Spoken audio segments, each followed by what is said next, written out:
হজরত মারিয়াম আলাইহি ওয়াসাল্লাম ছিলেন এক নিখুঁত নারী, যার জীবন শুরু হয়েছিল আল্লাহর স্মরণে, আল্লাহর ভালোবাসায়। তার পিতা ইমরান ছিলেন একজন নেককার ব্যক্তি এবং মা হান্না আল্লাহর একনিষ্ঠ বান্দী। একদিন হান্না আল্লাহর কাছে দোয়া করে বললেন, হে আমার রব, আমি আমার গর্ভের সন্তানকে তোমার রাস্তায় উৎসর্গ করলাম। আল্লাহ এই দোয়া কবুল করলেন। জন্ম নিলেন এক কন্যা শিশু, যার নাম রাখা হল মারিয়াম। সে জন্ম থেকেই ছিলেন আল্লাহর ঘরে ইবাদতে লিপ্ত। তার দেখভালের দায়িত্ব পান নবী জাকারিয়া আলাইহি ওয়াসাল্লাম। জাকারিয়া আলাইহি ওয়াসাল্লাম প্রায়ই তার নিকট গিয়ে অবাক হয়ে যেতেন, কারণ মারিয়ামের কাছে এমন ফল থাকত যা সে সময়ে পাওয়া সম্ভব না। জিজ্ঞেস করলে সে বলতেন, এগুলো আমার রবের পক্ষ থেকে। একদিন যখন হজরত মারিয়াম আলাইহি ওয়াসাল্লাম নির্জনে ইবাদতে মগ্ন ছিলেন, তখন হঠাৎ একজন ফেরেশতা মানবরূপে এসে হাজির হলেন। সে ভয়ে বললেন, আমি আল্লাহর কাছে আশ্রয় চাই। তুমি যদি আল্লাহভীরু হও তাহলে দূরে থাকো। ফেরেশতা বললেন, আমি তোমার রবের পক্ষ থেকে এসেছি তোমাকে একটি পবিত্র সন্তান দিতে। মারিয়াম আলাইহি ওয়াসাল্লাম বিস্ময়ে বললেন, কিভাবে সন্তান হবে আমার? আমাকে তো কোনো পুরুষ স্পর্শ করেনি।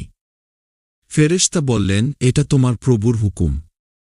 আল্লাহ যাকে চান যেভাবে চান সৃষ্টি করেন। এভাবে অলৌকিকভাবে হজরত মারিয়াম আলাইহি ওয়াসাল্লাম গর্ভবতী হয়ে পড়লেন, কোনো পুরুষ ছাড়াই। হজরত মারিয়াম আলাইহি ওয়াসাল্লাম যখন সন্তান জন্ম দিলেন, তখন সে একা ছিলেন একটি খেজুর গাছের নিচে। কষ্ট ও সমাজের ভয়ে সে কাঁদছিলেন। তখন আল্লাহ তাকে সান্ত্বনা দিলেন। খেজুর গাছ থেকে পাকা খেজুর ঝরে পড়ল, নিচে পানির ঝরনা বের হল। সন্তান কোলে নিয়ে যখন সে সমাজের সামনে এলেন, তখন মানুষ তাকে অপবাদ দিতে লাগল। সে কিছুই বললেন না, শুধু নবজাত শিশুর দিকে ইশারা করলেন। তখন সেই শিশু হজরত ঈসা আলাইহি ওয়াসাল্লাম অলৌকিকভাবে কথা বললেন, আমি আল্লাহর বান্দা।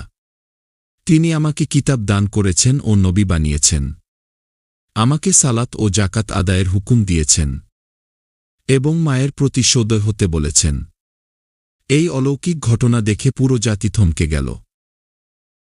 এই বিস্ময়কর ঘটনা প্রমাণ করল যে হজরত মারিয়াম আলাইহি ওয়াসাল্লাম কোনো দোষ করেননি, বরং আল্লাহর পক্ষ থেকে অলৌকিকভাবে নবী ঈসা আলাইহি ওয়াসাল্লাম পৃথিবীতে এসেছেন। নবী মুহাম্মদ সাল্লাল্লাহু আলাইহি ওয়াসাল্লাম বলেছেন, নারীজাতির মধ্যে 4 জন শ্রেষ্ঠ নারী রয়েছেন, হজরত আছিয়া, হজরত খাদিজা, হজরত ফাতিমা ও হজরত মারিয়াম আলাইহি ওয়াসাল্লাম।